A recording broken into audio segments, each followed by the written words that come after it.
So some of our water is protected under the Safe Drinking Water Act, but that's the water we're drinking, as you can tell from the name. But that's not the only water that's around us. What about our lakes and our rivers and our oceans? How do we ensure they stay clean?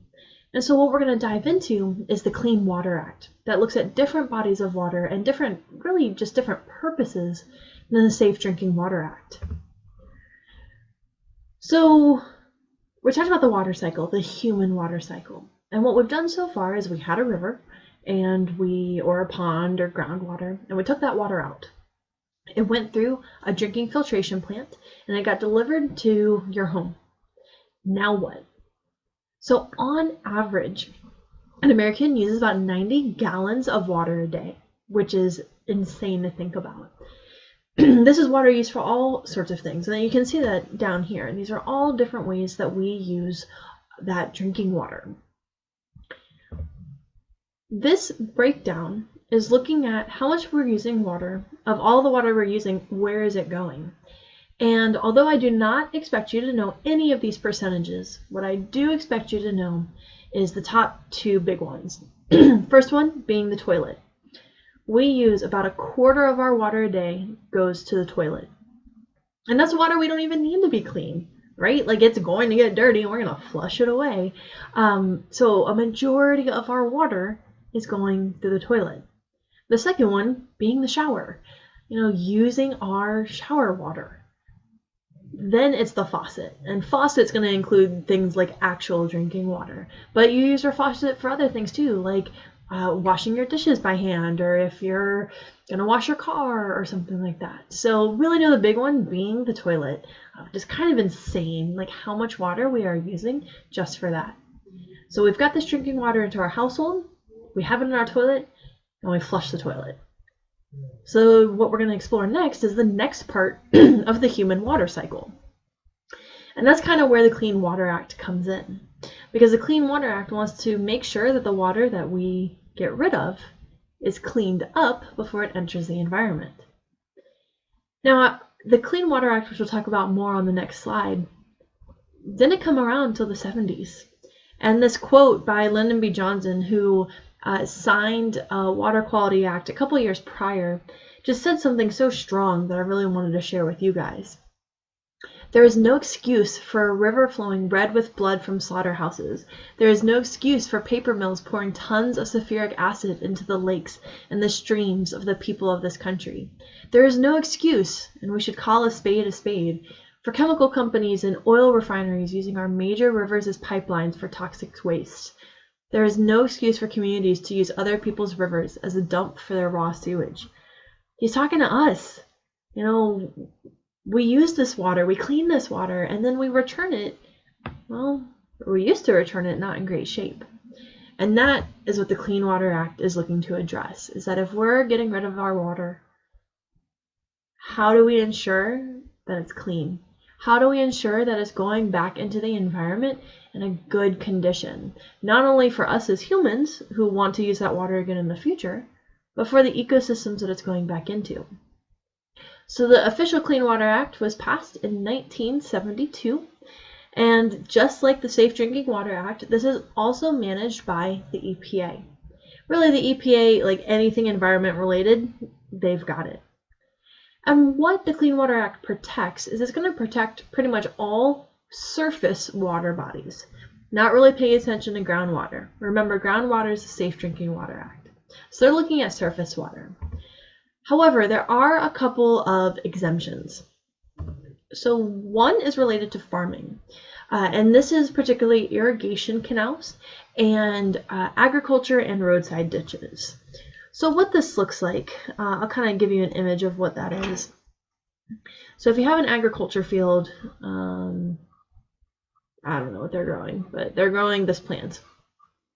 What they might have is maybe a ditch or something that goes in between the rows, or maybe it's just a ditch on the outside, but they put water in that ditch, and the water that goes in that ditch is meant just for watering the crops. Typically, this is not water that's interacting with the environment, it is just for their crops.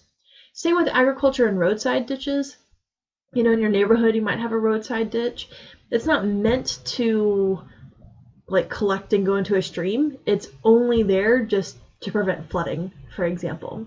So essentially they're not really connected to the environment, which is why the Clean Water Act kind of exempts them. Be like, you know what, you do you, this isn't connected to the environment, it's fine. Artificial lakes and ponds are also included in this for pretty much the same reason. They're not connected to an actual body of water. It's not groundwater supplying them. We literally just dug a hole and like put water in it.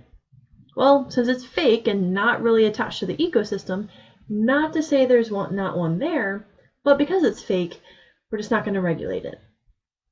Fun fact for you, Maryland is the only state that does not have any real lakes or ponds. So if you guys are driving around and you see a lake or pond, it is actually all artificial. And then finally, you know, some streams get cut off from maybe a bigger stream that they were feeding into at some point in time. If this happens, if you have a stream that has an end and it doesn't end into something bigger, then the EPA is like, we're not going to regulate those. Again, because you're not connected to a bigger body of water. They are protecting all these water bodies in the United States. They're trying to at least get rid of the ones that probably don't make as big of an impact versus the other ones that they are monitoring. So what did the Clean Water Act actually do? What has to be done? So when it first passed, essentially what the EPA said is it went to the states. It needed to delegate it out. The EPA couldn't do all of this. So it went to the states and it told the states, hey, you need to develop water quality standards for every single water body in your state. A water quality standard is essentially, what is this water used for? Is it used for drinking? Is it used for recreation? Is it used for fishing? And depending on what that water body is used for is going to depend on the standards of that water body. If this water body is going to be used for drinking water, it's going to have much higher standards than if it's only being used by boaters. So the states had to go through and assign all of their bodies of water based on essentially how clean did they need to be based on what they were used for. So that's the first thing they do. Then, once the states are like, okay, you know what, this is going to be used for drinking water, this is going to be used for fishing, they then had to identify what was impaired. So what wasn't meeting that standard? They said, this is going to be used for drinking water. However, the pollutants of lead is pretty high in this water, much higher than our standard. So this is going to get classified as impaired. And so we actually have this whole database of water bodies that are not meeting their water quality standards. But then what? Cool, not working, too high, what are we going to do about it? So the last thing that states do is just for the impaired waters, again, water's not making that standard, they're going to create something called a total maximum daily load, or TMDL. A TMDL essentially is saying, hey, people can put lead into this water body, but they can't put more than a pound. If they put more than a pound, then we're going to end up going over our water quality standard and it's going to remain impaired. So think of a total maximum daily load. Think of this essentially, it's a limit, right? It is the maximum load. This is how much of that pollutant can go into that water body.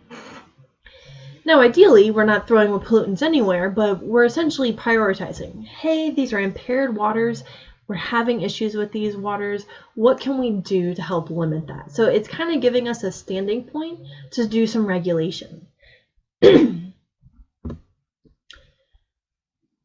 So now we have a limit. We have this TMDL that says I can only put, we'll use 10. I can only put 10 pounds of lead into this body of water. If over 10 pounds of lead go in that body of water, we are going to surpass our standard and we are going to fail. We are going to be an impaired body of water. We can't use it for drinking water. We can't use it for recreation or for fishing. So with that TMDL, with that 10 pounds, for example, so I'm just going to put 10 pounds here. With that 10 pounds, the EPA created this National Pollutant Discharge Elimination System, or NPDES. And if you break that down, national, so again, we're looking across the entire country, pollutant discharge, so trying to get rid of pollutants, being eliminated, and it's a system. It's essentially a permitting system. And this permit system is, a company is like, hey, I want to release lead into this body of water. And the state comes back and says, actually, you can't. We've already surpassed our limit. We can't give you lead. But you can release this other pollutant instead, or you can do this, or you can do that, etc. So NPDES is essentially a permit. It is a permit that companies apply for, industries apply for, even Montgomery College has an NPDES. And it's meant to limit how much pollution is going into a water body. Now it's going to be very different for different companies, for different water bodies. How much you can pollute in a stream that's going to have people swimming in it versus a stream that no one uses except like the fish that live there. The pollutant loads are going to be very different based on those original water quality standards that were placed on it. So let's do an example of this. So we're going to do a brand new screen here.